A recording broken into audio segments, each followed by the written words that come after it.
আমার বয়সলে কোনো অসুবিধা নাই যে আমাকে একটু ভালোবাসা দিবে, আর সহযোগিতা করবে, আমার ওইরকম পাত্র হইলেই চলে। ওয়ালাইকুম।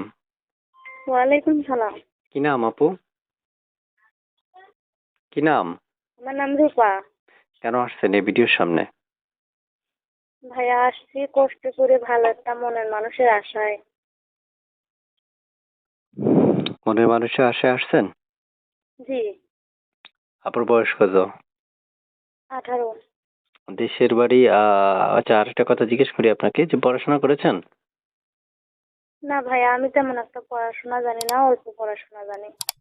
আচ্ছা, প্রিয় দর্শকদের উদ্দেশ্যে শুনতে চাই, মানে আপনার ভালোবাসার মানুষটা কেমন বয়সী চাচ্ছেন? আমার বয়সলে কোনো অসুবিধা নাই যে আমাকে একটু ভালোবাসা দিবে, আর সহযোগিতা করবে, আমার ওইরকম পাত্র হইলেই চলে। আচ্ছা, ভালোবাসার মানুষটা তাহলে অপেক্ষা করতে বললেও করবেন না? হ্যাঁ, করবো। আচ্ছা আপু, শুনতে চাই এখন বর্তমানে বাসায় কে কে আছে আপনার? বর্তমানে ছোট একটা বোন আছে আর আম্মু আছে। কি করেন আপনি? আমি বাসা বাড়ি কাজ করি। বাসা বাড়িতে কাজ করেন? আচ্ছা, সুপ্রিয় দর্শক শুনতে পেরেছেন, আপনারা আপুর মুখের কথা, চাইলে আপুর সাথে কথা বলতে পারবেন। স্ক্রিনে একটা মাধ্যম থাকবে, সেই মাধ্যমে যোগাযোগ করা সম্ভব। আপু আর কিছু বলবেন? জি না ভাই, আর কিছু বলবো না। প্রিয় দর্শক, আমি বেলা শেষে বলে যাচ্ছি, আপনারা অবশ্যই আমাদের চ্যানেলটা সাবস্ক্রাইব করে রাখবেন, আগে থেকে করে রাখলে অসংখ্য ধন্যবাদ।